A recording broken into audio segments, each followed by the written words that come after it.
I learned later that Red Harbor had always been a place where people disappeared. At the time, I only knew it as a port. Ships arrived from dozens of systems every day: traders, military convoys, refugee transports. Humans lived among dozens of alien species, and nobody considered us especially important. Red Harbor belonged to whoever could afford the security around the upper districts. I lived below them. My name is Ryan Cole. I had served as a military medic before opening a small repair shop in District 12. I fixed engines, generators, cargo haulers, anything people could afford to bring me. Then people started disappearing. At first, Helix Dynamics called it illegal migration. Nobody argued. In Red Harbor, asking questions was usually more dangerous than ignorance. Then children began vanishing. One evening, I saw a Helix security convoy take a family from across the street. I watched the frightened boy being led away and told myself it wasn't my business. 11 days later, someone knocked on my workshop door. A tiny alien girl stood outside. She held a piece of cardboard. "One sandwich a week." Beneath it were 5 more words. "And I'll be your family." I stared at her. "My name is Lena," she whispered. I should have sent her away. Instead, I opened the door. "Come inside." I didn't know it then, but that decision would change Red Harbor forever. I let Lena sit behind the counter while I made her something to eat. She watched every movement carefully, as if she expected me to change my mind. I opened the refrigerator, found the last piece of bread, some protein paste, and half a packet of vegetables. It wasn't much, but when I placed the sandwich in front of her, she stared at it for several seconds. "Is this really mine?" "Yes." She picked it up with both hands and took a small bite. Then another. She ate quietly. I noticed she kept looking toward the door. "Someone following you?" She stopped chewing. "No." That was the first lie I caught. I didn't mention it. "Where's your brother?" "Evan works at the cargo terminal." "How old are you?" 9. "And how long have you been alone?" She lowered her eyes. We're not alone." I waited. "My brother takes care of me." That answer told me more than she probably intended. Before I could ask anything else, headlights passed across the workshop windows. Lena froze. A black Helix vehicle stopped outside. 2 officers stepped out. I looked at the girl. She was already hiding beneath the workbench. "Ryan," she whispered, "please don't tell them I am here." I crouched beside her. "Why are they looking for you?" Her eyes filled with fear. "They said they looking for missing children. And you one of them?" She shook her head. "No." "Then why hide?" She looked at me for a long moment.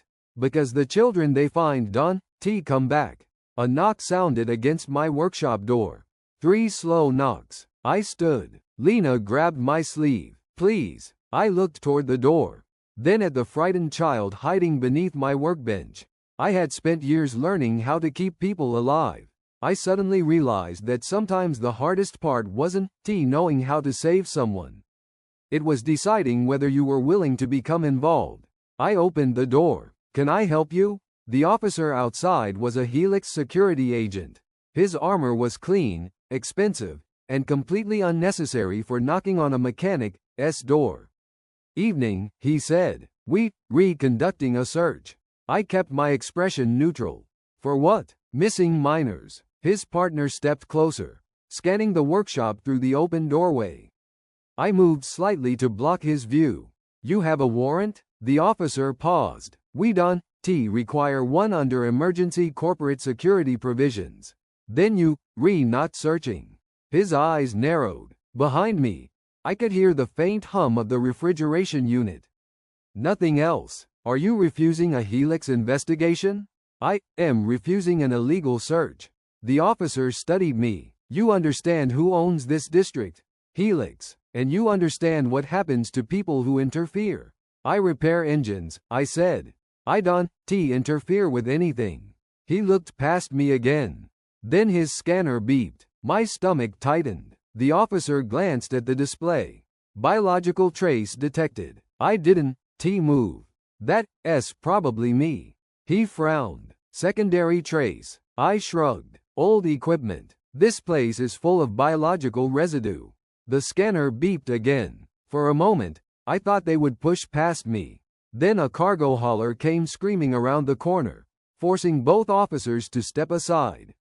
The driver leaned on the horn. The distraction lasted 3 seconds. It was enough. I closed the door, locked it. Then I crouched beside the workbench. Lena was trembling. They, gone, I whispered. She didn't, move. They, come back, she said. Probably. Then they, find me. I looked at her carefully. Why? She hesitated. Then she pulled her sleeve up. There was a thin scar beneath her shoulder. Not an ordinary scar. A perfect circle. Something had been implanted beneath the skin. I stared at it. Lena, I said quietly, what is that? Her eyes filled with tears. I don't know. She lowered her sleeve. But Helix does. For the first time, I understood that the missing children weren't the real story. They were only the beginning. I waited until Lena had finished eating before asking about the implant again. She refused to speak about it. That was fine. I had learned during the war that frightened people rarely tell you what you need to know. They tell you what they think will keep them safe. Instead, I asked about Evan. He works nights, she said. Cargo Terminal 6. Does he know you, here? She nodded. Then why didn't he come with you? He couldn't, There was something in her voice that made me stop asking questions. I locked the workshop for the night and gave Lena the small room above the shop. It had once been my storage space. There was a bed, a sink, and an old heater that made more noise than heat. She stood in the doorway. How much do I owe you? Nothing. But the sign. I saw it. 1 sandwich a week. I almost smiled. Keep the contract. She looked confused. It means nothing if you, already family. She didn't, answer. The next morning, I went to Cargo Terminal 6. Evan was easy to find. He was unloading containers with 6 other workers, wearing a stained uniform and moving like someone who had forgotten what sleep felt like. When I introduced myself, his expression hardened. Where is Lena? Safe. His shoulders relaxed for half a second. Then he looked toward the security cameras. You shouldn't, have brought her here. I didn't, bring her. She came to me. Then you need to send her back. Why? Evan stared at me. Because Helix isn't, looking for missing children. He lowered his voice. They, looking for specific children. Why? He looked directly at me. Because those children were part of a program that officially never existed. Behind us, a cargo alarm sounded. Evan's face changed. They know. Who? Helix. He stepped away from me. And now they know about you. I returned to the workshop before sunrise. Lena was asleep upstairs, curled beneath an old military blanket I had kept for years. I stood outside the room for a moment, listening to her breathe. Then I heard something outside. A vehicle stopped across the street. I moved to the window. 2 Helix agents stepped out. This time there were 4. I didn't wake Lena. Instead, I went downstairs, locked the front door, and killed the workshop lights. Someone knocked. Ryan Cole, a voice called. We need to speak with you. I said nothing. We know the child is here. My hand rested against the workbench. The old habits came back quickly. Check exits. Check equipment. Count personnel. Identify the threat. 4 outside. Possibly more nearby. No weapons visible. That didn't mean they were unarmed. I moved upstairs and woke Lena. Get dressed. She sat up immediately. Are they here? Yes. She looked terrified. Where do we go? I pointed toward the rear wall. There. She stared at it. That SA wall. It used to be. I moved a storage cabinet aside, revealing a narrow maintenance hatch. Red Harbor had been built in layers. Beneath every street were old utility passages, abandoned transit lines, and service tunnels left behind by companies that had disappeared decades ago. I had used them during the war. The hatch opened. Go. Lena climbed inside. I followed and pulled it shut behind us. Seconds later, The workshop door exploded inward. We were already moving through darkness. Lena held my hand tightly. Where are we going? Somewhere Helix doesn't expect. Where? I looked ahead at the old tunnel disappearing beneath Red Harbor. I don't know yet. Behind us, Boots entered the workshop. Then another sound followed. A distant alarm. Helix had found the hatch. I tightened my grip on Lena's hand. Run. We ran. And for the first time, I stopped wondering why Helix wanted her. I started wondering what they were afraid she would reveal. We ran until the tunnel divided. I stopped and listened. Nothing. No Boots. No voices. Only the distant vibration of Red Harbor moving above us. Lena was breathing hard. Are they coming? Not yet. I checked the tunnel walls. Old transit markings were still visible beneath layers of dust. Most of the line had been abandoned before I arrived on the planet. This way. We followed the left passage. After several minutes, Lena finally spoke. My brother is in danger. I know. No, you don't understand. She stopped walking. I turned. Evan knows what happened to our parents. That got my attention. What happened? They disappeared 3 years ago. You said they were dead. I said they were gone. She looked down at her hands. Helix told everyone they died during the refugee evacuation. Evan never believed them. Why? Because he saw them after the evacuation. I waited. Where? At a Helix facility. The tunnel seemed colder. What did he see? Lena shook her head. I don't know. Evan never tells me everything. Then she touched the scar beneath her shoulder. But they put this inside me before they took them. I crouched beside her. Do you know what it does? She whispered the answer. No. Then why are Helix agents hunting you? Because they said the implant belongs to them. That wasn't enough. I had treated soldiers who carried implants before. Tracking devices, medical monitors, neural interfaces. This was different. The scar was too clean, too old, and the tissue around it showed signs of repeated regeneration. Someone had removed the device once, then put it back. I looked at Lena. Your parents didn't die. She nodded slowly. That's what Evan believes. Behind us, a metallic sound echoed through the tunnel. Someone had entered. I turned off my light. Lena reached for my hand. This time, I didn't tell her to run. I whispered, stay behind me. Then I moved toward the darkness. I had spent years trying to forget the military. Red Harbor had given me a quiet life. Now someone had forced me to remember exactly why I had survived the war. The sound came again. Metal against concrete. Someone was moving through the tunnel behind us. I drew the small utility knife I kept in my belt. It wasn't a weapon, but it was sharp enough to matter. Lena stood behind me. Ryan, stay quiet. A light appeared in the darkness. Then another. 3 figures entered the passage. Helix. I waited until they reached the junction. Then I threw my diagnostic tool. It struck the nearest agent's helmet and bounced away. He turned toward the sound. I moved. The first agent went down before he could raise his weapon. I struck his wrist, twisted the weapon free, and drove him against the wall. The second fired. I pulled the first agent into the line of fire. The shot hit his armor. The third hesitated. That was enough. I kicked his knee sideways, caught his weapon, and pushed him into the tunnel wall. The entire fight lasted seconds. Lena stared at me. You said you were a mechanic. I am. You fight like a soldier. I used to be one. She looked at the unconscious agents. How did you know what they would do? I didn't. That wasn't entirely true. Training had taught me something more useful than fighting. It taught me to notice patterns. Helix had entered the tunnel with 3 people, standard weapons, and no heavy equipment. They weren't expecting resistance. That meant they wanted Lena alive. I checked the captured weapon. Corporate issue. High end. I turned it over. A serial number was stamped into the frame. Then I noticed something else. The weapon had a medical scanning module attached beneath the barrel. Not military. Medical. I looked at Lena. They aren't just trying to find you. She said nothing. They, trying to examine you. Her face went pale. I looked toward the tunnel ahead. We need somewhere safer. There is one place. Where? Lena pointed into the darkness.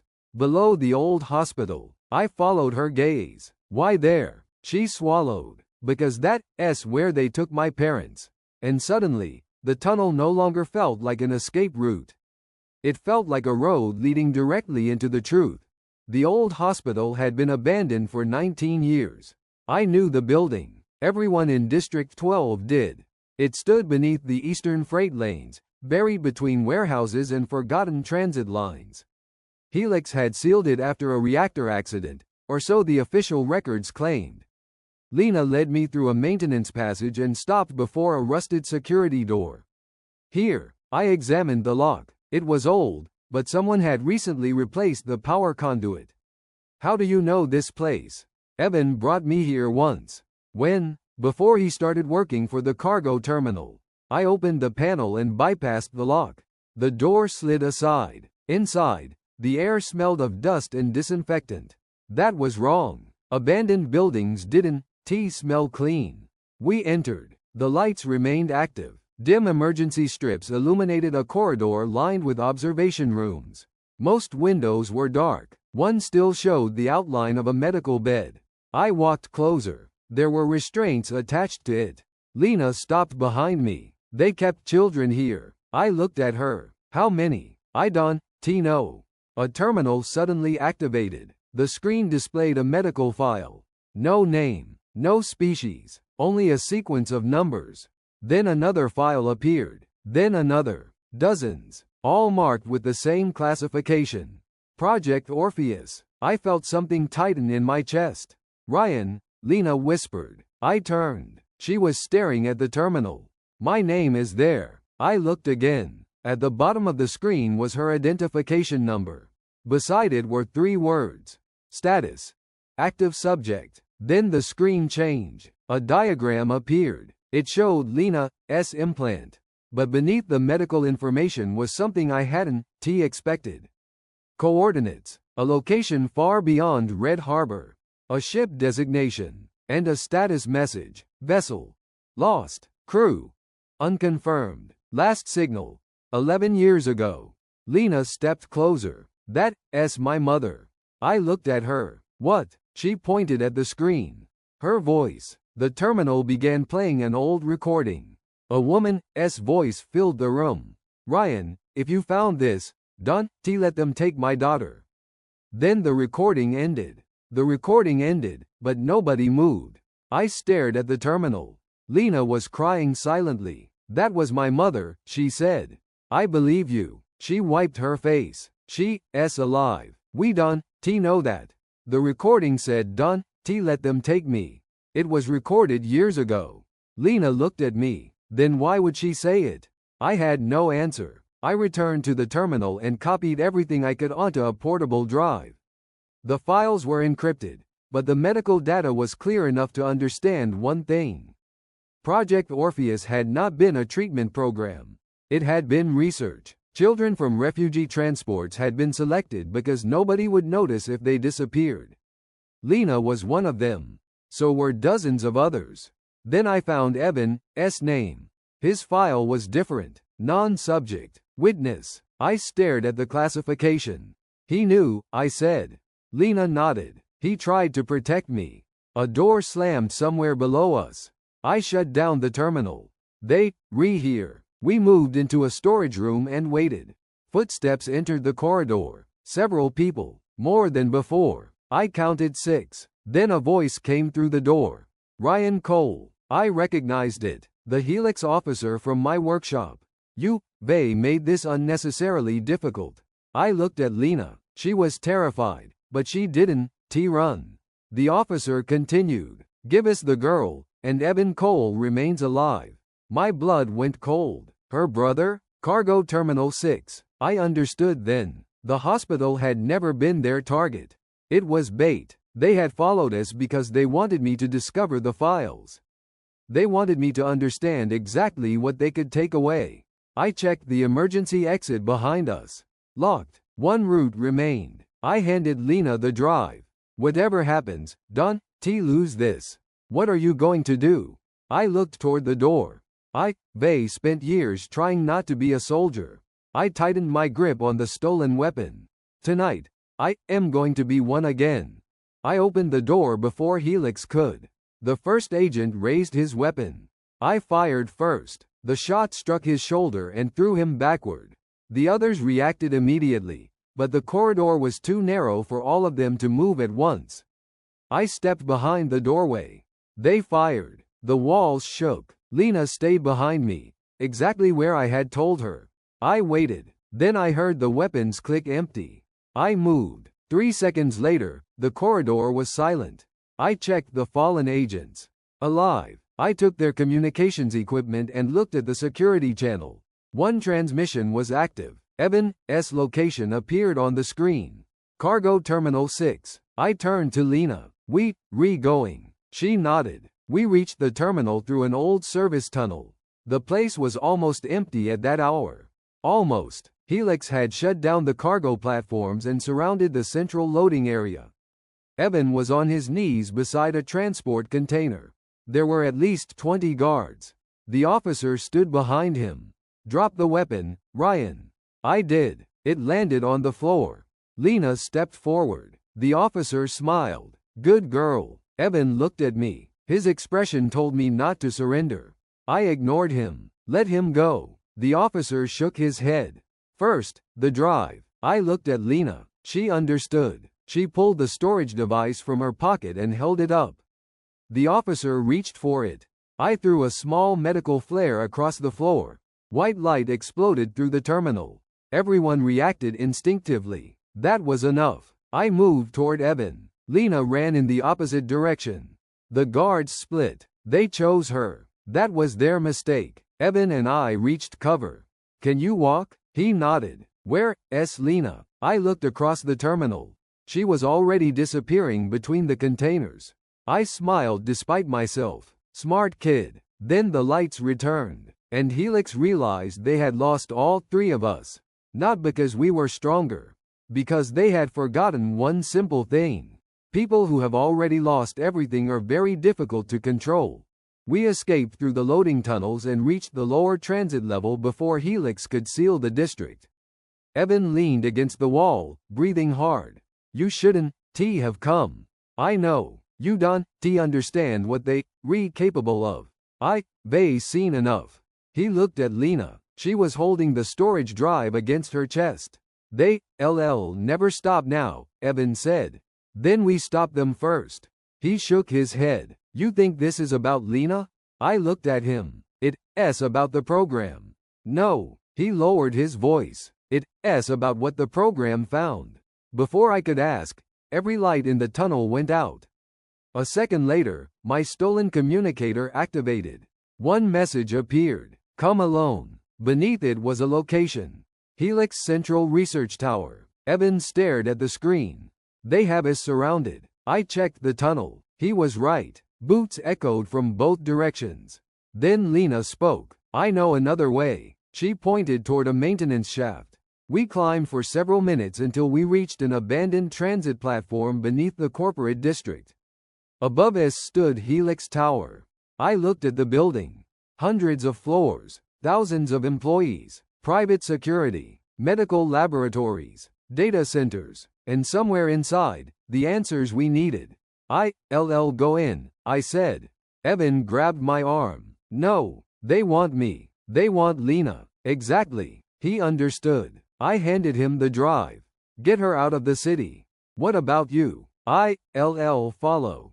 Lena stepped closer. Ryan. I looked down. She held the cardboard contract in her hands. The old words were still visible. 1 sandwich a week. You promised, she said. I nodded. I know. Then I turned toward the tower. I had no army, no authority, no legal protection, only a stolen weapon, an old medical kit, and a promise made to a child. For the first time since the war, I wasn't afraid of going back into danger. I was afraid of failing to come back. I entered Helix Tower through the medical waste system. It wasn't elegant, but it worked. My old military access skills were still useful. I bypassed the first security door, disabled 2 cameras, and followed a service corridor toward the lower laboratories. The deeper I went, the cleaner everything became. White walls, silent doors, no dust, no signs of ordinary work. Then I found the prisoners. The first room contained 6 children. The second contained 9. Most were asleep. Some were connected to medical equipment. All had the same circular scars. I stopped. For several seconds, I couldn't move. Then I opened the doors. Come with me. A little boy stared at me. Are you Helix? No. Then who are you? My name is Ryan. He looked at the weapon in my hand. Are you a soldier? I thought about that. Not anymore. I freed the remaining prisoners and continued deeper into the facility. The central laboratory was behind 3 security doors. Inside, I found the original Project Orpheus records. There were hundreds of files. Names, species, ages, dates, medical results, disappearance reports. I found Lena's parents. Both were listed as deceased. Then I opened the final file. Status: recovered. The location field was classified. Below it was a transmission log. The last message had been sent 11 years ago. It contained only coordinates, the same coordinates stored inside Lena's implant. I copied everything. Then the facility alarm began. A voice came through the speakers. Ryan Cole, you have nowhere left to go. I looked at the rescued children. Then at the exit. I didn't need to defeat Helix. I only needed to get the children out. I opened every containment door in the laboratory. Hundreds of alarms activated simultaneously. Security forces rushed toward us. The children ran. I stayed behind. For the first time, Helix understood what I had understood years earlier in the war. A medic doesn't need to win a battle. He only needs to keep enough people alive to reach the next one.